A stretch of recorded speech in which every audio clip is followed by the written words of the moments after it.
Cricket superstar, playboy, politician, Imran Khan has been called many things, but now he's earned a new title, Prime Minister. Imran Khan was officially declared the winner of Pakistan's highly contested July 2018 election, despite opposition parties' persistent demands for a recount. But how did this former sports star end up securing the highest political position in a country of almost 200 million people? I'm Alex, this is Now This World, and in light of Imran Khan's recent political triumph, we're taking a look at his rise to power. Let's rewind to March 1992. Khan, then captain of the Pakistan national cricket team, led his team to an unprecedented victory for the country. It was Pakistan's first and only World Cup win to date, and a moment of extreme pride for its citizens.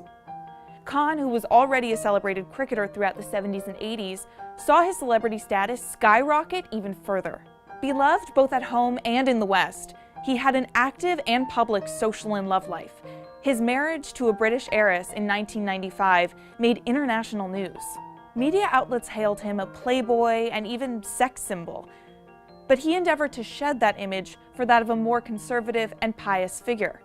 Some experts suggested this came as part of his desire to be taken more seriously in the political arena down the line. But first, he made headlines as a philanthropist, fundraising millions of dollars to open a cancer hospital for low-income patients in honor of his late mother in December 1994. It was around this time, a few years after the World Cup victory, that speculation about Khan's leadership potential started popping up, and it was rumored he was setting his sights on a political career. If I felt that by going into politics I would be able to help my country, I certainly would.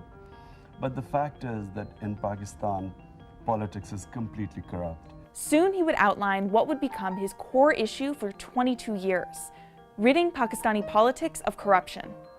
And in 1996, he made it official, founding the Pakistan Tehreek-e-Insaf, or PTI party. Also referred to as the Movement for Justice, the party was branded as an anti-corruption, socio-political movement aiming to create a, quote, self-reliant, modern Islamic republic. But for almost 2 decades, Khan's party saw few victories. He did not become an instant political star, and I think the reason for that is that he was unwilling to go the route that most politicians in Pakistan do, and that's to sort of try to draw on the most powerful people in the country, like the army and other powerful players, and have them help him. In their first general election contest in 1997, the PTI didn't win a single parliamentary seat. The 2002 election was also a relative failure, with Khan winning just 1 seat. These defeats earned him a nickname among his critics, Imran Khan. But he kept pushing. In 2007, he even took his anti-corruption convictions so far as to lead a student protest over the authoritarian crackdown by then military ruler and president General Pervez Musharraf, for which he was arrested. In jail, he went on a hunger strike as a further act of protest. The only way you fight extremism and radicalization is having a genuine democratic system. This is not the way by using your army. His PTI party would boycott the 2008 elections over the lack of an independent judiciary. And Khan's predisposition to blaze his own trail continued to lead him to take some pretty controversial stances. Some critics accused him of failing to firmly crack down on violent extremist groups, even dubbing him with the nickname Taliban Khan.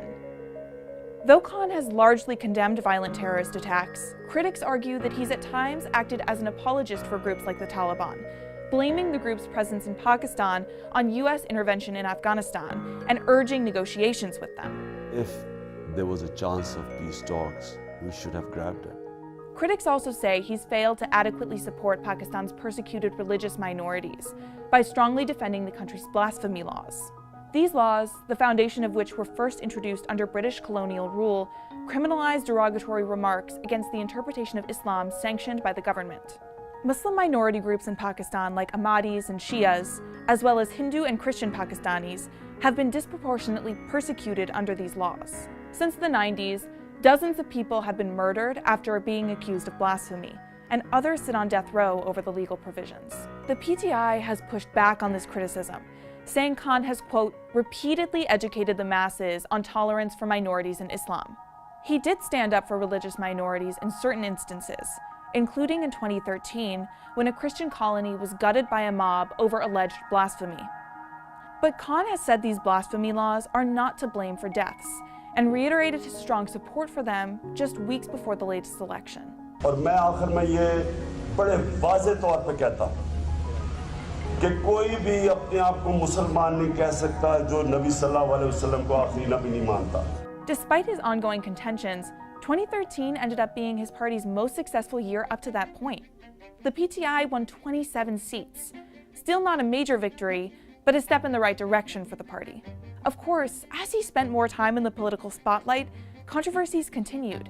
As recently as 2017 and 2018, sexual harassment allegations emerged against him, which Khan has denied or ignored altogether.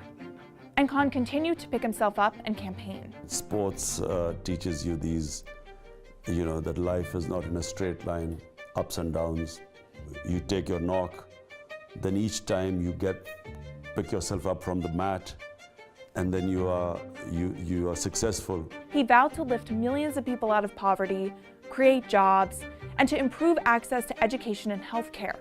He also doubled down on calls to root out corruption and a promise to challenge the status quo. They really see him as the guy that could tackle corruption just because he's not one of them, so to speak. He doesn't come from the corrupt political class. He's not the product of a family dynasty. He doesn't come from one of the two major political parties. ये सबसे अहम election है पाकिस्तान की तारीख का, क्योंकि एक पहली दफा मौका मिला है कि दो पार्टीज जिन्होंने बारियां ली हैं पिछले 30 साल से, ये मौका है कि स्टेटस को, यानी कि वो पार्टीज जो इस मुल्क के ऊपर कब्जा करके बैठी हुई थी, उनको शिकस्त देने का ये मौका है. Experts say his anti-corruption, anti-elitism, anti-poverty campaigning really resonated with young, middle-class urban voters. As of late 2017, people under the age of 35 accounted for almost half of the country's registered voters. And in July 2018, the Pakistan Tehreek-e-Insaf Party won 115 out of 270 available seats. He had finally achieved a goal that was more than 2 decades in the works. There was mass celebration in the streets.